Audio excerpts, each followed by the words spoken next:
2014년 12월 24일 태국 수린주의 한 유면 악어 농장에서 악어 왕으로 불리던 차이와 씨가 갑자기 사라졌습니다. 문자 메시지도 전화도 없었습니다. 픽업 트럭은 마당에 그대로 주차되어 있었고 진흙 묻은 샌들은 현관 앞에 가지런히 놓여 있었습니다. 그의 아내 말리 씨는 마당에서 울음을 터뜨렸지만 그녀의 시선은 연못을 향했고 악어들은 마치 물속에 무언가를 숨기고 있는 듯 갑자기 미친 듯이 날뛰었습니다. 누가 차이와 씨를 죽였을까요? 왜 범인은 그렇게 잔인한 방법을 택했을까요? 그리고 황야의 천국이라 불리던 작은 집에 닫힌 문 뒤에서는 무슨 일이 일어났을까요? 오늘 영상에서는 악어왕의 마지막 식사에 얽힌 소름 끼치는 진실을 들려드리겠습니다. 이것은 수사관들조차 진흙탕에서 증거를 건져 올렸을 때 말문이 막혔던 충격적인 사건입니다. 이 이야기가 들을 가치가 있고 경각심을 줄 만하다고 생각하신다면 영상의 좋아요를 누르고 널리 퍼뜨리기 위해 공유하며 채널을 구독하여 겉으로는 평화로워 보이는 집들 뒤에 숨겨진 소름 끼치는 비밀들을 놓치지 마세요. 숨막히는 침묵 속에서 열흘이 흘렀습니다. 평생을 수린의 악어 농장과 함께한 차이와 씨가 기이하게 사라졌습니다. 모든 것이 너무나도 정돈되어 있어 마치 그가 마지막으로 존재했던 순간에 시간이 멈춘 것 같았습니다. 그의 아내 말리 부인은 사방에서 울부짖으며 이웃과 경찰에게 남편을 찾아달라고 호소했습니다. 하지만 악어 연못을 볼 때마다 그녀의 눈에는 두려움인지 경계심인지 모를 무언가가 스쳐 지나갔습니다. 태국 특별수사국 DSI가 수사에 착수했습니다. 냉철한 판단력과 완벽한 연기를 꿰뚫어보는 능력으로 유명한 솜차이 경감이 직접 수사를 지휘했습니다. 그는 처음부터 누구에게도 질문하지 않고 그저 탁한 흰 거품 너머로 악어떼가 분노에 찬 날뛰고 있는 고요한 연못 앞에 조용히 서 있었습니다. 여기에 무언가 잘못된 게 있어. 그가 나지막이 말했습니다. 여러 가설이 제기되었습니다. 어떤 이들은 차이와 씨가 사업 경쟁자에게 해를 입었다고 추측했습니다. 이전에 그가 악어 가죽 상인과 다툰 적이 있었기 때문입니다. 하지만 그 상인은 명확한 알리바이가 있었습니다. 또 다른 이들은 차이와 씨가 방콕에 애인이 생겨 가출했다는 소문을 퍼뜨렸지만 경찰이 확인한 결과 근거 없는 소문이었습니다. 오직 한 사람, 말리 부인만이 모든 의심에서 벗어나 있었습니다. 그녀는 절망에 빠진 여성의 모습으로 나타나 울면서 남편을 찾고 무당을 고용해 임시 재단까지 차렸습니다. 모두가 그녀를 동정했지만 솜차이 경감만은 예외였습니다. 지나치게 우는 것은 때로 다른 두려움을 감추기 위함이다. 그가 말했습니다. 직업적 직감으로 솜차이 경감은 주변 CCTV를 다시 확인하고 통화 기록을 추출했습니다. 이상한 점이 그의 눈에 띄었습니다. 남편이 실종된 열흘 동안 말리 부인은 차이와 씨에게 단 3번만 전화를 걸었지만 낯선 번호에는 주로 한밤중에 20번 가까이 전화를 걸었습니다. 동시에 송차이 경감은 또 다른 기이한 사실을 발견했습니다. 그렇게 슬퍼하면서도 말리 부인은 차이와 씨가 매일 아침 서 있곤 했던 악어 연못을 확인하자는 말을 단 한 번도 먼저 꺼내지 않았습니다. 연못은 여전히 고요했고 비린내도 피도 비명도 없었지만 비정상적으로 조용했으며 마치 무언가 거대한 비밀을 묻고 있는 듯했습니다. 실종 사건에서 범인은 보통 외부에서 오지 않습니다. 그들은 집안에 있고 같은 침대에서 자고 같은 식탁에서 밥을 먹으며 피해자의 사소한 습관까지 모두 알고 있습니다. 그들은 최첨단 무기가 필요 없으며 바로 그 이해와 친밀함을 이용해 조종하고 은폐합니다. 그들은 가장 합리적인 이야기를 만들어내고 가장 설득력 있는 눈물로 울며 외부인이 쉽게 믿게 만드는 연극을 창조합니다. 이것이 바로 솜차의 경감이 눈에 보이는 것, 특히 눈물을 믿지 않은 이유입니다. 수많은 비극을 목격한 그에게 가장 두려운 것은 범죄 그 자체가 아니라 그것이 신뢰와 가족애로 감춰지는 방식이라는 것을 이해했기 때문입니다. 눈물과 거짓말의 안개 속에서 보낸 열흘, 진실이 수면 아래 깊숙이 숨어 있던 열흘. 하지만 그 연못도 언젠가는 마를 것이고 묻힌 것은 조만간 소리 없는 고발처럼 스스로 떠오를 것입니다. 차이와 씨가 왜 죽었는지 이해하려면 먼저 그가 어떻게 살았는지 이해해야 합니다. 이웃들에게 그는 롤모델이었습니다. 맨손으로 시작해 불타는 수린 땅에 악어 제국을 건설한 남자였습니다. 사람들은 그를 악어왕이라 부르며 그의 근면함을 존경했습니다. 가난한 사람들에게 관대했기에 더욱 존경받았습니다. 동네 아이들은 여전히 말합니다. 차이와 아저씨가 장학금을 줬어요. 차이와 아저씨가 고아에게 자전거를 사줬어요. 그런 사람이 왜 살해당했을까요? 그리고 무엇보다 왜 25년 이상을 함께한 아내에게 살해당해야 했을까요? 해답은 벽에 걸린 상장들을 잊지 않습니다. 그것은 그가 가정이라 불렀던 집의 닫힌 문 뒤에 있었습니다.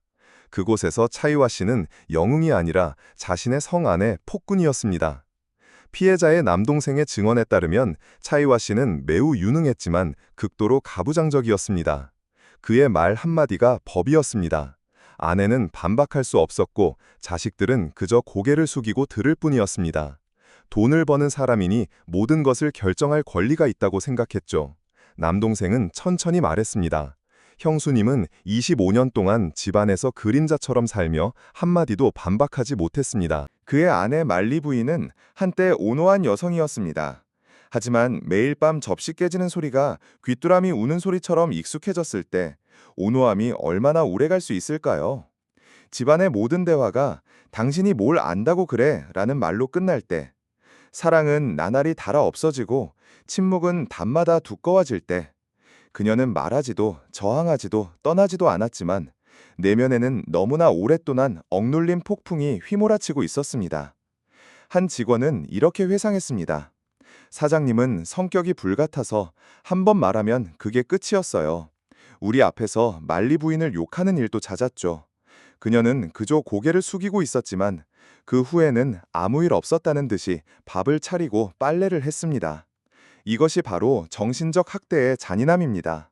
피 흘린 자국도 비명도 남기지 않지만 그것은 한 인간의 자존감과 감정을 바위에 떨어지는 물방울처럼 천천히 조용히 죽여갑니다. 어느 날 오후 차이와 씨는 술에 취해 집에 돌아와 밥상을 엎어버리며 으르렁거렸습니다.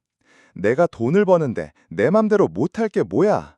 그리고 말리 부인은 그림자처럼 조용히 몸을 숙여 젓가락을 줍고 흩어진 음식물을 닦으며 한마디 원망도 하지 않았습니다. 하지만 그녀의 눈빛에는 아마 오래전부터 사랑이 없었을 것입니다. 차이와 씨는 사회에서는 성공했지만 자신의 가정에서는 실패한 전형적인 인물이었습니다. 그는 돈으로 침묵을 사고 권력으로 외로움을 덮었습니다. 세상 사람들 눈에는 그가 은인이었지만 그와 잠자리를 함께하는 여성의 눈에는 그는 간수였고 결혼을 출구 없는 금빛 새 장으로 만든 사람이었습니다. 저는 그 사람과 기계처럼 살았어요. 밥하고 청소하고 침묵하고. 한때는 사랑했지만 그는 사랑이 필요 없었고 그를 섬기는 사람이 필요했던 거죠. 말리 부인은 첫 신문에서 이렇게 말했습니다. 그리고 아마 어느 날 밤 마지막 한 방울이 잔을 넘쳤을 때 그녀는 더 이상 그림자로 살고 싶지 않았고 어떤 대가를 치르더라도 그 어둠을 완전히 지워버리고 싶었을 것입니다. 폭력은 주먹질만이 아닙니다. 때로는 수년간 지속되는 경멸의 눈초리, 욕설, 무시입니다. 살해당한 모든 이가 피해자는 아니며 살인한 모든 이가 처음부터 악인인 것도 아닙니다. 그들은 너무나 오랫동안 억압되고 쌓이고 짓눌린 것들의 결과물이며 어느 날 조용하지만 잔인하게 폭발한 것입니다. 때로는 작은 균열 하나가 붕괴의 시작이 됩니다. 수사 초기 며칠 동안 모든 의심은 여전히 익숙한 원 안에 머물러 있었습니다. 차이와 씨는 실종되었고 말리 부인은 통곡했으며 악어 떼는 기이할 정도로 사나워졌습니다. 하지만 솜차이 경감이 한밤중에 통화 목록을 다시 훑어볼 때까지는 낯선 이름 하나가 계속해서 나타났습니다. 바로 사룬이었습니다. 사룬은 가족과 친한 사이가 아니었습니다. 그는 악어 가죽 상인으로 구매를 위해 농장을 자주 드나들었습니다.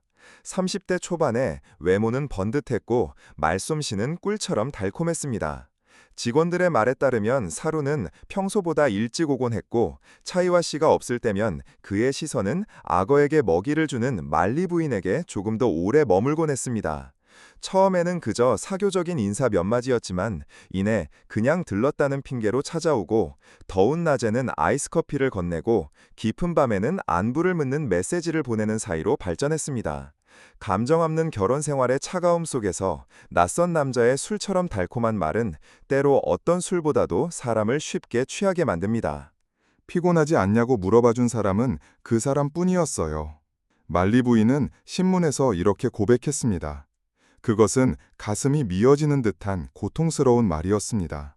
때로 한 여성을 벼랑 끝으로 내모는 것은 불륜이 아니라 잘못된 사람에게서 적절한 시기에 찾아온 이해심이기 때문입니다. 하지만 이것은 사랑 이야기가 아닙니다.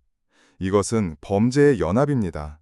말리 부인은 기댈 어깨가 필요했지만 사루는 애정 때문에 온 것이 아니었습니다. 그는 그녀의 눈 속에서 외로움과 억압된 분노를 보았고 그것을 기회로 이용했습니다. 재산에 접근하고 가장 짧고 사악한 방법으로 그가 지금껏 가져보지 못했던 것들을 손에 넣기 위한 수단으로 말입니다. 그들은 호숫가 오두막 카페에서 몰래 만났습니다. 사루는 속삭였습니다. 당신이 더 이상 고통받는 걸 보고 싶지 않아요. 만약 저였다면 당신은 진짜 삶을 살 수 있었을 거예요. 잊힌 삶의 어둠 속에서 말리 부인은 믿었습니다. 그것이 사랑이라고, 그것이 해방이라고 믿었습니다. 하지만 그녀는 사룬이 그려준 해방이라는 것이 냉혹한 계획이며 그 안에서 자신이 도구이자 범죄자가 될 것이라는 사실을 몰랐습니다. 수사 기록에는 사룬의 진술 일부가 있습니다. 그녀가 더는 못 참겠다고 했어요. 그가 평생 그녀를 괴롭혔다고요. 그가 사라지면 우리 둘에게 미래가 있을 거라고 했습니다. 하지만 그때조차 그의 눈빛은 흔들렸습니다. 그는 말리 부인을 사랑하지 않았고 단지 차이와 씨가 남긴 모든 것을 손에 넣을 수 있다는 환상을 사랑했을 뿐입니다. 가장 마음이 약해진 순간에 사람은 가장 쉽게 유혹에 빠집니다. 시기적절한 위로의 말 한마디가 우리를 구할 수도 있고 깊은 나락으로 밀어 넣을 수도 있습니다. 말리 부인이 전적으로 악한 것은 아니었지만 그녀는 기댈 사람을 잘못 선택했고 자신이 겪고 있는 삶에서 벗어나는 방법을 잘못 선택했습니다. 그것이 너무 오랫동안 상처받은 사람의 비극입니다. 그들은 더 이상 옳고 그름을 따지지 않고 그저 탈출할 길 하나만을 필요로 했습니다. 그 길이 피와 죄락으로 얼룩져 있을지라도 말입니다. 때로는 해결 불가능해 보이는 사건도 현장 자체가 목소리를 낼 때까지 계속됩니다. 열흘간의 수사 동안 송차희 경감은 침묵을 지키며 성급한 결론을 내리거나 누구를 비난하지 않았습니다. 그는 그저 관찰하며 때를 기다렸습니다. 어느 날 오후 악어 연못주위를 걷던 송차희 경감은 이상한 점을 발견했습니다. 사나운 포식자임에도 불구하고 연못의 악어들은 이상할 정도로 배가 불러 보였고 평소보다 움직임이 적었으며 직원들의 말처럼 먹이를 두고 맹렬하게 다투는 모습도 보이지 않았습니다. 이는 차이와 씨의 실종과 모순되었습니다. 만약 그가 악어의 희생자였다면 악어들은 계속해서 굶주리고 사나워야 했습니다. 뿐만 아니라 몇몇 큰 악어들의 턱과 몸에는 가벼운 상처가 있었는데 이는 동족 간의 싸움으로 생긴 상처가 아니었습니다. 이는 비정상적인 싸움이 있었음을 시사했습니다. 더 중요한 것은 그가 연못가에 몸을 숙였을 때 색깔이 약간 다른 새로운 진흙 자국이 며칠 전보다 더 선명하게 드러났다는 점입니다. 마치 최근에 휘저어진 듯 했습니다. 솜차의 경감은 즉시 팀원들에게 명령했습니다. 이 연못물을 전부 빼내시오. 전부 다. 처음에는 모두가 경악했습니다. 악어 연못은 깊고 넓이가 수천 제곱미터에 달했으며 물은 탁했고 악어는 수백 마리나 있었습니다. 물을 빼는 것은 하루아침에 될 일이 아니었습니다. 하지만 솜차의 경감의 눈빛에는 의심의 여지가 없었습니다. 그것은 더 이상 직감이 아니라 진실이 저기 가장 평온해 보이는 곳 아래에 잠들어 있다는 확신이었습니다. 대형 펌프 2대가 동원되었고 그 굉음은 농장 전체에 울려 퍼졌습니다. 호기심 많은 주민들이 구경하러 몰려들었고 말리 부인은 집 현관에 못 박힌 듯 서 있었습니다. 그녀의 얼굴은 창백했고 두 손은 바람에 흔들리는 문처럼 가볍게 떨리고 있었습니다. 시간이 지날수록 물은 조금씩 줄어들었고 비릿한 냄새가 진동하는 질퍽한 진흙바닥이 드러났습니다. 악어들은 죄의 기억에 깨어난 듯 미친 듯이 날뛰었습니다. 그리고 수위가 발목까지 차올랐을 때 한 경찰관의 외침이 들려왔습니다. 발밑에 딱딱한 것이 있습니다. 모두가 달려갔습니다. 진흙 속에서 무거운 물체가 끌어올려졌습니다. 그것은 이끼와 진흙으로 뒤덮인 검은 쇠망치였습니다. 농장 인부들이 울타리 말뚝을 박을 때 늘 사용하던 익숙한 망치였지만 이제 그 나무 자루에는 마른 핏자국이 묻어 있어 끔찍했던 밤을 조용히 증언하고 있었습니다. 이어서 차이와 씨가 즐겨 입던 파란색 체크무늬 천조각에 발견되었고 마지막으로 진흙과 죽은 새끼 악어 사체 사이에 흩어진 몇 개의 흰 뼈 조각이 발견되었습니다. 특히 몇몇 큰 악어의 부러진 이빨이 뼈 조각 근처에서 발견되어 악어들이 본능적으로 행동하기 전에 격렬한 충돌이 있었음을 보여주었습니다. 한때 수린 땅의 악어 왕이었던 한 인간의 남은 것은 이제 말라버린 연못바닥에서 소리도 눈빛도 없이 그러나 어떤 증언보다도 강력하게 고발하고 있었습니다. 법의학 전문가가 현장에 초빙되었습니다. 검사 후 그는 핏자국에서 나온 DNA 샘플이 차이와 씨의 DNA와 일치한다고 확인했습니다. 뼈 구조도 일치했습니다. 시신은 물 환경과 수생생물의 영향으로 심하게 부패했습니다. 그가 말했습니다. 솔직히 말해 악어떼가 연조직의 거의 전부를 먹어치웠습니다. 그 말에 수사팀 전체가 침묵에 잠겼습니다. 그렇다면 말리 부인은? 그녀는 울지 않았습니다.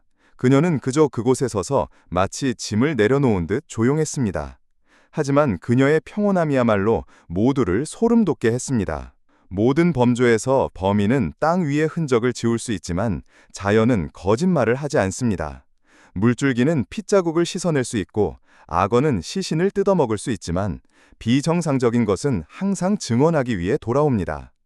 차이와 씨는 평생을 악어와 함께 살며 보물처럼 키우고 돌봤지만 마지막 순간에 그는 마치 남은 음식처럼 바로 그들에게 철이 되었습니다. 이는 고통스럽고 아이러니하며 소름 끼치는 비극이었습니다. 솜차이 경감은 말했습니다. 목소리를 낸 것은 망치도 뼈 조각도 아니다. 사람 마음속의 불합리함이 모든 것을 물밑에서 떠오르게 한 것이다. 그리고 아마도 사람들을 가장 괴롭히는 것은 죽음 그 자체가 아니라 그것이 마치 일어나지 않은 것처럼 감춰진 방식일 것이다. 악어 연못에 물이 마르고 반박할 수 없는 증거가 발견된 후 수사당국은 두 용의자 말리 부인과 사룬을 분리하여 신문하기 시작했습니다. 두 개의 신문실, 두 가지 상반된 상태. 신문실에서 사로는 공황 상태에 빠져 어떻게든 주의를 돌리려 했습니다.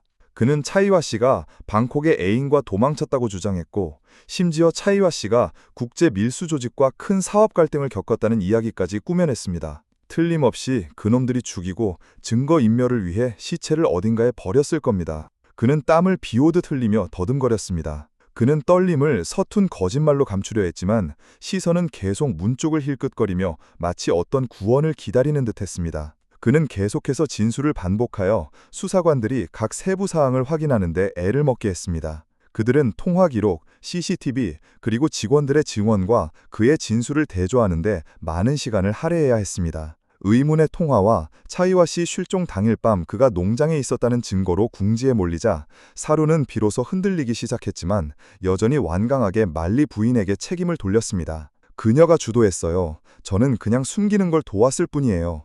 무서웠지만 그때는 막을 용기가 없었어요. 한편 말리 부인은 차갑고 심지어 무서울 정도로 무관심해 보였습니다. 그녀는 무표정한 얼굴, 메마른 눈빛을 유지했고 손으로는 가끔 염주를 가볍게 만지작거렸으며 입술은 떨림 없이 굳게 다물고 있었습니다. 그녀는 대답을 거의 하지 않고 남편의 실종에 대해 아무것도 모르며 차이와 씨에게는 적이 많았다고 반복할 뿐이었습니다. 그녀는 남편이 동업자들과 다툰 이야기들을 하며 그의 갑작스러운 외출 습관을 강조했습니다. 그녀는 고통스럽고 혼란스러워하는 아내의 이미지를 만들려 했습니다. 수사관들은 매우 인내심을 갖고 심리 기법을 사용하며 그녀의 진술과 수집된 증거 사이의 모순점을 계속해서 언급했습니다. 솜차이 경감이 아무 말 없이 진흙과 굳은 피로 얼룩진 쇠망치를 테이블 위에 올려놓았을 때 쿵 하는 마른 소리가 작은 방에 울려 퍼지며 공기가 얼어붙는 듯했습니다. 그는 말리 부인의 눈을 똑바로 쳐다보며 침착하게 물었습니다.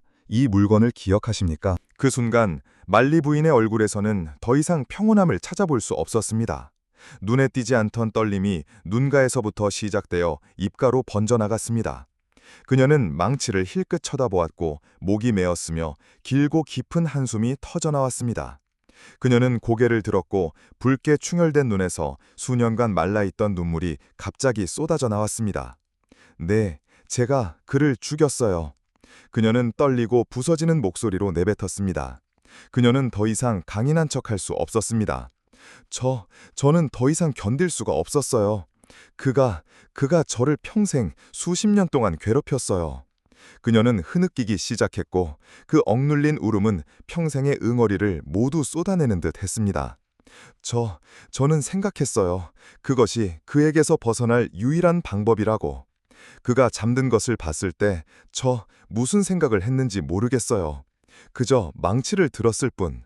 너무 무서웠어요. 하지만 멈출 수가 없었어요. 말리 부인의 울음소리는 방 안의 긴장된 분위기를 녹였습니다. 그것은 오만함이 아니라 인내의 한계에 다다른 한 인간의 무너짐이었습니다. 가장 무서운 것은 분노 속에서 일어나는 범죄가 아니라 사람이 분노도 사랑도 두려움도 멈추고 그것을 필연적인 부분으로 받아들였을 때 일어나는 범죄입니다. 인내가 길어지면 그것은 선한 사람을 악인으로 만들고 현숙한 아내를 살인자로 만들며 눈물을 무기로 그리고 태어남을 악의 옷으로 만듭니다. 말리 부인은 책상을 치거나 소리치며 남 탓을 하지 않았습니다. 그녀는 그저 한숨을 내쉬었습니다. 저는 20여 년을 그림자처럼 살았어요. 단 한 번 제가 선택한 일을 감히 했을 때 악마라고 불렸죠. 그리고 그녀는 침묵했습니다. 마치 마침내 어둠이 목소리를 얻은 것처럼. 재판은 차이와 씨가 살아있을 때와 별다를 바 없는 무더운 아침에 열렸습니다. 하지만 오늘 그는 법정 중앙에 놓인 영정사진을 통해서만 존재했습니다. 그 뒤에는 말할 말을 잃은 무거운 눈빛의 사람들이 조용히 줄지어 서 있었습니다. 재판장이 또렷하게 판결을 선고했습니다. 피고인 말리, 살인죄로 사형, 피고인 사룬, 범죄은닉죄로 무기징역. 아무도 박수치지 않았고 아무도 기뻐하지 않았습니다. 그 방 안에는 승자다 아무도 없었기 때문입니다. 아래에서는 차이와 씨의 남동생이 고개를 숙이고 울었습니다. 그는 분노 때문이 아니라 무력감 때문에 울었습니다. 형이 평생 누구의 말도 듣지 않았고 아내의 마지막 절규를 들었을 때는 이미 너무 늦었기 때문입니다. 다른 좌석에서는 말리 부인의 부모님이 넋을 잃고 아래를 내려다보았고 두 백발의 머리가 떨리고 있었습니다. 그들은 큰 소리로 울지도 못했습니다. 이제 그들의 눈물은 다른 사람들의 연민을 더 자아는 뿐이기 때문입니다. 그리고 더 멀리에는 사론의 어머니가 있었습니다. 이름 없는 사랑, 돌이킬 수 없는 실수 때문에 아들이 무기징역을 선고받는 것을 듣고 그 노부인은 실신했습니다. 잘못을 저지른 사람은 3명이지만 그들 뒤에는 3가정이 무너지고 3세대가 흩어졌으며 비극의 여파를 짊어져야 할 한 공동체가 있었습니다. 그들은 사람을 죽이지 않았지만 선고되지 않은 조용한 판결처럼 평생 지울 수 없는 고통을 안고 살아가야 할 것입니다. 정의는 항상 오지만 그것이 왔을 때 치유하는 것이 아니라 일련의 잘못의 마지막 문을 닫을 뿐입니다. 그리고 법정에서 드러난 진실은 사람들을 안도하게 하는 것이 아니라 만약 한 사람이 인내할 줄 알았더라면, 만약 한 사람이 귀 기울일 줄 알았더라면 모든 일이 일어나지 않았을 수도 있다는 것을 깨닫게 했을 때 사람들을 더욱 씁쓸하게 만듭니다. 가정사건에는 승자가 없습니다. 오직 고아가 된 아이들, 자식을 떠나보내는 백발의 부모들, 그리고 남은 평생 동안 이어질 긴 한숨만이 있을 뿐입니다. 재판이 끝난 날 수린의 악어 농장은 처음의 고요함으로 돌아갔습니다. 예전의 연못에는 다시 물이 채워졌지만 더 이상 아무도 감히 악어를 풀지 않았습니다. 연못은 그 자리에 불타는 들판 한가운데 평온하고 앙상하게 남아 있었지만 모든 것을 목격한 사람들에게는 그 물밑에 더 이상 진흙과 새끼 악어의 사체만이 아니라 말 없는 비극 전체가 잠겨 있다는 것을 알고 있었습니다. 사람들은 여전히 그곳을 지나가며 몇 분간 조용히 멈춰섰다가 떠나갑니다. 호기심 때문이 아니라 두려움 때문입니다. 돌처럼 굳어버린 고통에 닿는 것이 두렵기 때문입니다. 차이와 씨의 죽음, 말리 부인의 추락, 그리고 사룬의 수렁은 모두 개인의 잘못일 뿐만 아니라 수년간 지속된 억압, 무관심, 그리고 이해 부족의 연쇄적인 결과였기 때문입니다. 만약 차이와 씨가 아내의 말을 한 번이라도 들어주었더라면 만약 말리 부인이 복수하는 대신 떠났더라면, 만약 사론이 너무 멀리 가기 전에 멈췄더라면, 모든 것은 만약일 뿐입니다. 인생에는 되감기 버튼이 없습니다. 폭력은 주먹에서만 오는 것이 아니라 경멸, 침묵, 그리고 영혼을 상하게 하는 말에서도 옵니다.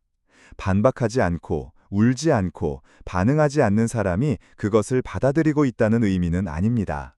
그들은 가장 잔인한 방법으로 자신을 해방시킬 순간을 기다리며 카운트다운하고 있을지도 모릅니다. 인내는 평화를 만들지 않고 조용히 사람 마음속에 악마를 키울 뿐입니다.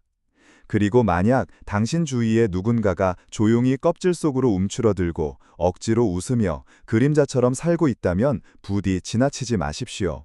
때로는 안부 한마디, 관심의 눈길, 괜찮아요? 라는 한마디가 그들이 허우적거리는 외로움의 바다에서 그들을 붙잡아줄 유일한 구명 튜브가 될 수 있기 때문입니다. 이 이야기가 당신에게 무언가를 생각하게 했다면 이 영상을 공유하여 경각심을 널리 알려주십시오. 어딘가에서 조용히 고통받고 있는 누군가가 이 이야기 덕분에 너무 늦기 전에 자기 자신을 되찾을 수도 있기 때문입니다.